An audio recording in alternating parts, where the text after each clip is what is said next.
আমার আরেকটা চ্যানেল আছে, সেটা হচ্ছে প্রতিভা বলো। আসলে আমার আইডি, অবশ্যই সেটা দেখবেন। সেটাই থাকছে সব পদের জিনিস, সেটাই থাকছে মেডিকেলের জিনিস, সেটাই থাকছে সমাজের বাস্তবতার কথা, সেটাই থাকছে সব কিছু। আসলে সেটা হচ্ছে প্রতিভা বলল। অবশ্যই চ্যানেলটা দেখবেন এবং আমার পাশে থাকবেন ভালোবেসে। সবাইকে অসংখ্য ধন্যবাদ। প্রিয় গাইস, প্রিয় ভিউ, কে কোথায় আছেন? আজকে এই শাকের সুন্দর নিউ রেসিপি আপনাদেরকে অবশ্যই খেতে হবে। চলুন তাহলে রান্না করি। দেখেন কত সুন্দর কুমড়ো শাক, মানে একেবারে তরতাজা, একেবারে তরতাজা জ্যান্ত। এই দেখুন নিয়ে আসছে। আর এই যে সাথে দেশি আলু নূতন, এটা হচ্ছে একটু সিদ্ধ করে নিয়েছি। এটা কি আছে, এই যে এইসব খাবার কিন্তু দক্ষিণ অঞ্চলের মানুষই ভালো খেতে পারে, জানে। এই যে কই মাছ, শিং মাছ দিয়ে আসলেই মাখো মাখো ঝোল ঝোল খেতে অসাধারণ। আলুগুলো কিন্তু ছোট টিপস, এক সাইজের নিতে হবে, তাহলে রান্নাটা বেশি হবে। এই যে এক সাইজের আলুগুলোকে নিয়েছি। গ্রাম্য রান্না শুধু প্রতিভা কিছু নেই, দেখুন অসাধারণ। যেভাবে সবগুলো শাক সুন্দর করে বেছে নেবো। আর আলুটাকেও আসলে বেছে মাঝখানে একটা ফালি দিয়ে দেবো। দেখতে থাকুন। কুমড়ো শাকগুলো বেছে নিয়েছি।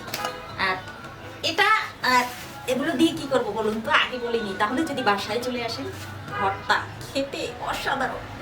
দেখতে থাকুন আর আমার কথাগুলো শুনুন। প্রিয় দেশি, প্রিয় বিদেশি, সকলকে বলতে চাই, কাক পাখি আছে না, কাক পাখিরা কিন্তু জাতীয় পুরস্কার দেওয়া প্রয়োজন। এর কারণ হচ্ছে, যদি কোনো কারণে সে সঙ্গী হারা হয়, সে সেই শোক কাটিয়ে উঠতে পারে না, আর সে কখনোই দ্বিতীয় সঙ্গী করে না। এর কারণ হচ্ছে, সে জানে দ্বিতীয়বার যে আসে জীবনে, সে ভালোবাসতে নয়, সে সুবিধা নিতে আসে। এজন্য কাক পাখি কখনোই একবারের পর আর কাউকে সঙ্গী করে না। কিন্তু আমরা ভগবানের সর্বশ্রেষ্ঠ জীব হয়ে কত খারাপ, চিন্তা করুন তো একবার। বউ মরে গেলে কিংবা স্বামী মরে গেলে ওই কবর শুকিয়ে যাওয়ার আগেই বিয়ে করে। চিন্তা করেন তো ভাই, আমরা হইছি ভগবানের সৃষ্টির সেরা জীব মানুষ। আমাদের মধ্যে নেই সেই মনুষ্যত্ব, সেই ভালোবাসা। কিন্তু একটা পাখি কত বুঝে, সে তার সেই নিখুঁত ভালোবাসা দ্বিতীয় ব্যক্তির কাছে পাবে না, তাই সে আর কখনো জোড়া বাঁধে না কারোর সাথে। এই দেখুন কথায় কথায় হয়ে গেছে আমার আলুগুলো কাটা। আমি কিন্তু সব আলুগুলোকে এক সাইজ করে নিয়েছি, শুধু মাঝে মাঝে একটা সাইজ করেছি, যে হয়ে গেছে। এনার জন্য এখন এই যে কুমড়ো শাকগুলোকে কেটে নেবো। কুমড়ো শাকগুলোকে আগেই দেখে রেখেছি, আসলে কোনো পোকা নেই। এই দেখুন প্রিয় মানুষগুলো, আমার সব রেডি, মাছ অলরেডি কেটে নিয়েছি। তো চলুন রান্না করে শীত মাছটা একটু কেটে নেব। এই দেখুন প্রিয় মানুষগুলো, অলরেডি ফ্রাই প্যান গরম হয়ে গেছে, দিয়ে দেবো তেল। মাছগুলোকে সুন্দর করে ভেজে নিতে হবে। মাছগুলোকে লবণ হলুদ দিয়ে মেখে নেব সুন্দর করে।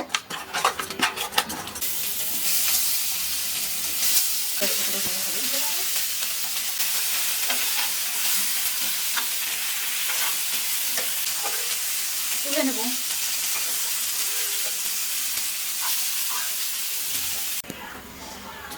মাছ ভাজা হয়ে গেল, আলুটাকে ভেজে নেব।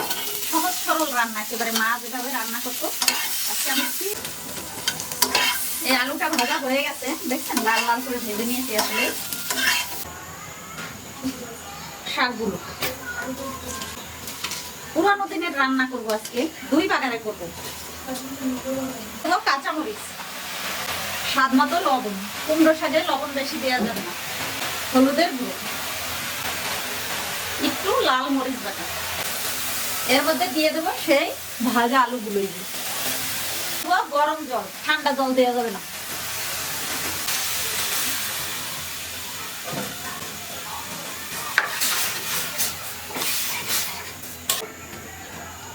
ঢেকে দেব। কি সুন্দর কালার, একটু দেখুন। আর এত সুন্দর গানটা বের হয়েছে, দারুণ। আজকে আমি ঠিক আমার মা যেভাবে রান্না করতো, এখন আর পারে না ওইভাবে, আসলে বয়স হয়ে গেছে। এই সময় ধনে বাটা দিয়ে দেবো। মা এই সময় ধনে বাটা দিয়ে দিত যখন অর্ধেকটা হয়ে যেত। মাছগুলো ভালো করে ভেজে নিয়েছি, আর একটু ঢেকে দেই, মাছটা সিদ্ধ হয়ে যাবে। এই দেখুন প্রিয় মানুষগুলো, কি সুন্দর সিদ্ধ হয়ে গেছে সবকিছু। আমি এখন বাগান দিয়ে দেব। কড়াই গরম হয়ে গেছে, দিয়ে দেবো সরষের তেল, জিরা কটা ভেজে নেব।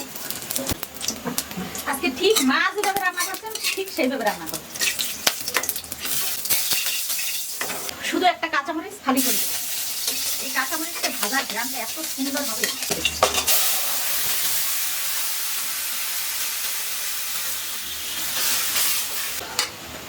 জিরাটাকে ভেঙে নিয়েছি, দিয়ে দেব। এই দেখুন প্রিয় মানুষগুলো, অসাধারণ রান্না, দারুণ, একেবারে ন্যাচারাল, একেবারে গ্রাম্য, মানে সে এক অসাধারণ রান্না। সত্যি মা একটা কাজ করতেন, সেটা আমি করি নাই, সেটা হচ্ছে আলু ছিলকা সহ দিতেন, খেতে অসাধারণ লাগবে। তো দেখুন বন্ধুরা, এখন শাকের ভর্তাটা করে নেব। দেখুন প্রিয় মানুষগুলো, কড়াই গরম হয়ে গেছে। সবার আগে দিয়ে দেবো এই যে কালো জিরে, দিয়ে দেবো একটু নাচল ছাড়া, তো কুমড়ো শাক ভর্তা মজা হবে না, অল্প একটু নাচল। এদিকখানে কাঁচামরিচ দেবো, আজকে কোনো শুকনা মরিচ আমি দেবো না। এই যে শাকগুলো একটু কেটে নিয়েছি, সামান্য একটু লবণ। এই দেখুন হয়ে গেছে, তুলে নেবো। চলুন তাহলে পাটার কাছে বেটে নেবো। শেষ।